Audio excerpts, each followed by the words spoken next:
परमेष्टि की वंदना, शमन करे भवताप, स्मरण मनन से चेतना, जागे अपने आप।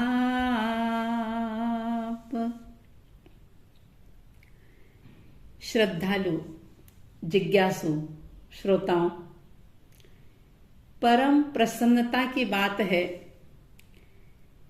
कि अतिशीघ्र हमारे बीच पर्वाधिराज पर्युषण पर्व आ रहे हैं। पूरे 1 वर्ष के बाद ये पर्व आपको, हमको, सबको जगाने के लिए आ रहे हैं। अगर घर पर कोई मेहमान आता है तो आप पहले से प्लानिंग करते हैं कैसे मेहमान का सम्मान करना है, स्वागत करना है। ब्रेकफास्ट में क्या होगा, लंच में क्या होगा, डिनर में क्या होगा, सभी प्रकार की तैयारी आप पहले से ही करना शुरू कर देते हैं।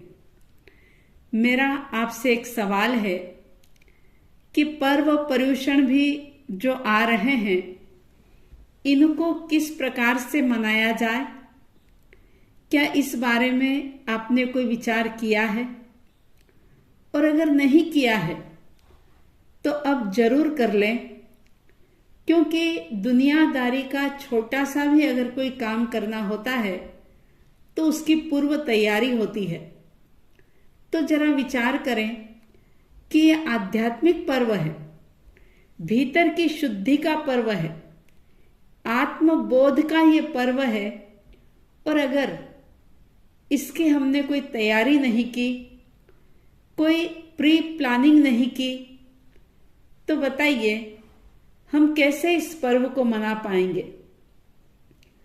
पर्व शब्द जो है, इसका मीनिंग ही होता है कि परम पवित्र दिवस।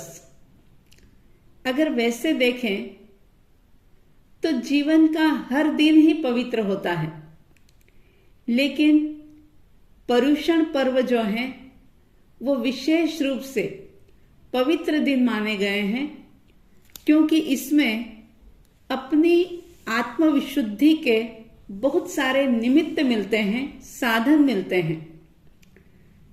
तो लौकिक पर्व आप जिस उल्लास के साथ, उत्साह के साथ, आमोद प्रमोद के साथ मनाते हैं, घर में किसी की शादी ब्याह हो, कोई पार्टी हो, तो उसमें भी आपको बड़ा उल्लास होता है, उमंग होती है, कई कई दिनों तक उसकी तैयारियां होती है। जो सिर्फ शरीर तक सीमित रहने वाली चीजें हैं, जरा सोचो कि ये लोकोत्तर पर्व जो कि शरीर की सीमाओं से ऊपर उठ करके जो हमारी ज्योतिर्मय चेतना है, जो हमारा अस्तित्व है, वहां तक हमें पहुंचा देता है।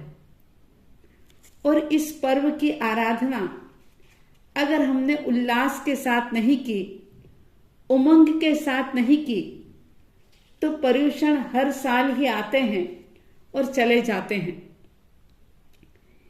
क्या कभी आपने विचार किया कि पर्युषण शब्द का अर्थ क्या है? बोल तो लेते हैं पर्युषण पर्युषण, लेकिन क्या इस शब्द के मीनिंग को भी जाना है? ज्ञानी कहते हैं पर्युषण का अर्थ होता है आत्मा के समीप रहना, यानी खुद के पास रहना। अनंत काल से, अनादि काल से आत्मा मिथ्यात्व में, मोह में, अज्ञान में रह रहा है, और यही कारण है कि आत्मा अपने स्वभाव को भूल गया और विभाव को ही अपना निज स्वरूप इसने मान लिया, और इस कारण से इसके दुख, क्लेश, पीड़ा बढ़ते ही चली जा रही है। पूरे 1 साल के बाद फिर से ये शुभ अवसर आया है कि हम अपने आप को भौतिकता से हटा करके अध्यात्म की ओर ले जाएं, मिथ्यात्व से समकित की ओर आगे बढ़ें। ममता में, मोह में, मूर्छा में बहुत जी लिए, अब थोड़ा समता की तरफ, समभाव की तरफ, क्षमा की तरफ आगे बढ़ें। अज्ञान में कई कई जन्म बिता दिए, अब हम सम्यक ज्ञान की ओर अपने कदम बढ़ाएं। विभाव दशा से स्वभाव दशा के अंदर आएं, क्योंकि पर्युषण पर्व हृदय शुद्धि का, चित्त शुद्धि का, आत्म शुद्धि का परम पवित्र पर्व है। आत्मा के समीप वास करना, यह इस पर्व का अर्थ होता है। अध्यात्म योगी बहुत बड़े एक संत हुए हैं आनंद घन जी के नाम से। उन्होंने एक बात कही थी कि है आत्मन, तूने द्रव्य साधना तो बहुत कर ली, बाहर की क्रियाएं तो बहुत कर ली, लेकिन भाव साधना के बिना जीवन का कल्याण नहीं हो सकता। इसलिए भाव साधना करो। अब आपके मन में सवाल पैदा हो सकता है कि भाव साधना क्या होती है, भाव साधना कैसे की जाए। तो ऋषि मुनि ज्ञानी जन कहते हैं कि इसके लिए आत्मज्ञान को प्राप्त करो, क्योंकि आत्मज्ञान, खुद का ज्ञान, स्वरूप का ज्ञान, ये सबसे श्रेष्ठ है, सबसे सर्वश्रेष्ठ है। जिसने अपनी साधना से आत्मज्ञान को प्राप्त कर लिया, यानी ये जान लिया कि मैं कौन हूं, वास्तव में वही सच्चा साधक होता है। पर्युषण पर्व ये कहता है कि तुम अपने आप को परखो, अपने आप को पहचानो। जिसने अपने आप को पहचान लिया, उसको फिर किसी दूसरे को पहचानने की जरूरत नहीं होती। एक बार एक लड़का जो बहुमंजिली इमारत की छत पर जाता है और वहां पर ऊपर चढ़ करके वो एकदम से गिरने की, वहां से छलांग लगाने की, कूदने की कोशिश करता है। आत्महत्या की तैयारी में लगा हुआ था। नीचे की मंजिल पर बहुत सारे लोग इकट्ठे हो गए थे और अपने अपने तरीके से चिल्ला चिल्ला करके उस लड़के को समझा रहे थे कि वो ऐसी हरकत ना करे। उससे कोई विनती कर रहे थे कि भाई ऐसा मत कर, ये जीवन बहुत मुश्किल से मिला है। लेकिन वो लड़का किसी की भी बात सुनने को, मानने को तैयार ही नहीं हो रहा था। इतने में एक बुजुर्ग व्यक्ति वहां पर आए और उन्होंने सब लोगों को चुप करवाया और जोर से चिल्ला करके उस लड़के से कहा कि अरे, अपने माँ बाप के बारे में तो सोच। तेरी आत्महत्या की, तेरी मरने की खबर जब वे सुनेंगे तो कितने दुखी होंगे, कितना दुख होगा उनको। जैसे ये बात उस लड़के ने सुनी, वो एकदम से बोलता है कि मेरे ना तो मां है ना बाप है, कोई भी जिंदा नहीं है। अब उस बूढ़े आदमी ने दूसरी बात कही।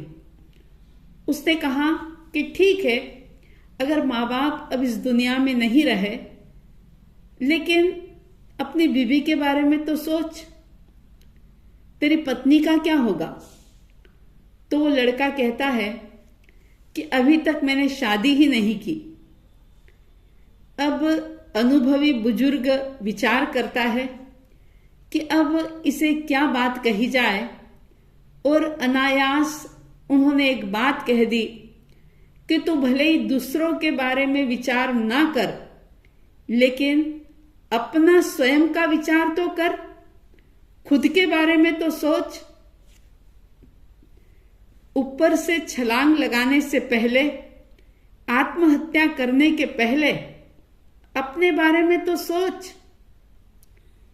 तो वो युवक कहता है, अपने बारे में यानी किसके बारे में, किसकी बात कर रहे हो आप? अगर मुझे ये मालूम होता कि मैं कौन हूं तो आत्महत्या करने का सवाल ही नहीं उठता। लेकिन मैं तो ये भी नहीं जानता कि मैं कौन हूं। मेरा आपसे एक सवाल है कि क्या आप सब जानते हैं कि आप कौन हैं? क्या इसका बोध है आपको कि आप कौन हैं? याद रखना, जो आज तक आपने अपनी पहचान बनाई है वो आपकी नहीं है। ये एक टेम्पररी पहचान है। और आज जो लोग भी जी रहे हैं, अधिकांश लोग बस जी रहे हैं, उन्हें अपना कोई बोध नहीं है, बस जीते चले जा रहे हैं। आत्म साक्षात्कार के बिना ही उनकी श्वासें पूरी हो रही है। मगर इस बात को याद रखना कि आत्मबोध के बिना जीवन में दुख ही दुख होते हैं। क्योंकि जब तक आत्मा का बोध नहीं होता, स्वयं का परिचय नहीं होता, स्वरूप की पहचान नहीं होती, तब तक व्यक्ति अज्ञानमय जीवन जीता है। और अज्ञान में जो जीवन जीता है, उसके जीवन में सुख का आभास तो हो सकता है, सुख का भ्रम तो पैदा हो सकता है, लेकिन कभी भी आनंद का अनुभव नहीं होता। तो आनंद का अनुभव करने के लिए हमें आत्मबोध करना बहुत जरूरी है। और ये पर्व पर्युषण हमें यही प्रेरणा देते हैं कि आत्मबोध के बिना, स्वयं की पहचान के बिना ये शरीर ना छूटने पाए। क्योंकि अगर ये अवसर चूक गए तो दोबारा ऐसा अनुकूल वातावरण, अनुकूल अवसर मिलना बहुत मुश्किल है। अब देखिए कि जिसको आत्मबोध नहीं होता, वो व्यक्ति हमेशा ही दुखी रहता है। कभी शरीर का दुख, कभी परिवार का दुख, हर प्रकार के दुख से वो घिरा रहता है। पैसा चाहे कितना भी बढ़ जाए, प्रतिष्ठा चाहे कितनी भी बढ़ जाए, लेकिन जब तक उसे मैं कौन हूं, मेरा अस्तित्व क्या है, इस बात की अनुभूति नहीं होती, इस प्रश्न का समाधान नहीं होता, तब तक उस व्यक्ति के जीवन में एक अजीब सा खालीपन महसूस होता है। बाहर की चाहे कितनी भी सिद्धियां रिद्धियां मिल जाए, लेकिन भीतर का खालीपन उस मनुष्य को हमेशा ही खलता रहता है। इसलिए एक संकल्प करें कि इस पर्व पर्युषण में बाहर की दुनिया से थोड़ा अलग हट करके, थोड़े से निवृत्त होकर के हम स्वयं के बारे में विचार करेंगे। सोचना, कभी विचार करना कि क्या आपकी स्थिति उस यात्री की तरह तो नहीं है कि जो सफर तो कर रहा है, लेकिन कहां जा रहा है, उसको कहां पहुंचना है, इसका उसे कोई पता ही नहीं है। और वो क्या करता है कि इस उलझन से छूटने के लिए कभी मोबाइल देखता है, कभी न्यूज़पेपर पढ़ता है, कभी गाने सुनता है, कभी खाता है पीता है, या फिर दूसरे जो मुसाफिर हैं, जो यात्री हैं, उनके साथ बातचीत करता है। और इसी तरह के न मालूम कितने ही काम वो करता रहता है। फिर भी इस बात से वो परेशान रहता है, ये एक बात उसे हमेशा परेशान करती रहती है कि मुझे जाना कहाँ है, कहाँ उतरना है। कहीं ऐसी स्थिति आपकी तो नहीं हो रही कि आप सब कुछ कर रहे हो लेकिन आपको पता ही नहीं कि आपको जाना कहाँ है, आपका लक्ष्य कहाँ है। और ऐसा लक्ष्य विहीन जीवन चाहे जितने समय तक जी लिया हो, लेकिन अब जो एक सौभाग्य का अवसर मिला है, एक पुण्यवानी से ये मौका मिला है, इस मौके को भुना लेना ही समझदारी है। पर्व पर्युषण में बहुत सारी आप बाहर की क्रियाएं करते हैं, सामायिक, स्वाध्याय, प्रतिक्रमण, आलोचना, क्षमा, सब कुछ करेंगे। लेकिन इन सब क्रियाओं को करने के साथ साथ इन क्रियाओं का मतलब क्या है, किसका प्रतिक्रमण, किसकी आलोचना, कैसी आलोचना, बिल्कुल सजगता पूर्वक विचार करें। और जो अंतगढ़ सूत्र आप सुनेंगे उसको सिर्फ सुनना ही नहीं है, सुनने के बाद उस पर चिंतन करना है, मनन करना है। उन 90 महान आत्माओं के साथ अपने आप को खड़े रख करके देखना है कि इनमें और मुझ में अंतर कहाँ पड़ रहा है। इन्होंने भी मेरी तरह जन्म लिया था, ये और बल्कि बहुत ज्यादा सुख वैभव में पले बड़े थे, लेकिन ऐसा क्या उनके जीवन में घटित हुआ कि नश्वर को छोड़ दिया, शाश्वत की तरफ आगे बढ़ गए। जैसा कि मैंने कहा कि ममता मूर्छा को छोड़ करके समता में आना है, समभाव में आना है। राग द्वेष को छोड़ करके वीतरागता को साधना है, अपने स्वरूप को पहचानना है। अपनी स्थिति ऐसी हो रही है कि जैसे वह जन्मजात ही करोड़पति पिता का पुत्र, लेकिन खुद के वैभव से, खुद के खजाने से अनजान बना, भिखारी बना फिर रहा था। लेकिन किसी ने कहा कि अरे तेरे पिता तो तेरे लिए इतना पैसा तेरे नाम से बैंक में जमा करके गए हैं, तू तो इतने करोड़ों का मालिक है। जैसे ही उसे पता चला, अब बताइए क्या वो अब भी भीख मांगेगा? कदापि नहीं। जैसे ही हमें अपने स्वरूप का पता चलता है, आत्म वैभव का पता चलता है, अनंत ज्ञानवान हूं मैं, अनंत सुख मेरे भीतर में भरा पड़ा है, जब ये बात समझ आती है, एहसास होता है, तो फिर दुनियादारी के तुच्छ वैभव, तुच्छ भोगों की तरफ ध्यान नहीं जाता। एक ऐसी मस्ती आती है, एक ऐसा आनंद आता है कि फिर वो आनंद, वो मस्ती अवर्णनीय होती है, अनिर्वचनीय होती है। तो बस मेरा आपसे इतना ही कहना है कि ये पर्व पर्युषण में चाहे व्रत हो सके ना हो सके, भोजन छूटे या ना छूटे, लेकिन कषाय जरूर छूटे, राग द्वेष जरूर छूटे, अपने भीतर में परिवर्तन आए, ज्यादा से ज्यादा शांति बढ़े, समता बढ़े, अंदर की प्रसन्नता बढ़े और उल्लास और उमंग के साथ आप इस पर्व पर्युषण को मनाएं। ऐसी साध्वी द्वय की तरफ से हार्दिक हार्दिक शुभ मंगल भावनाओं के साथ जय प्रभु महावीर, जय गुरु आनंद।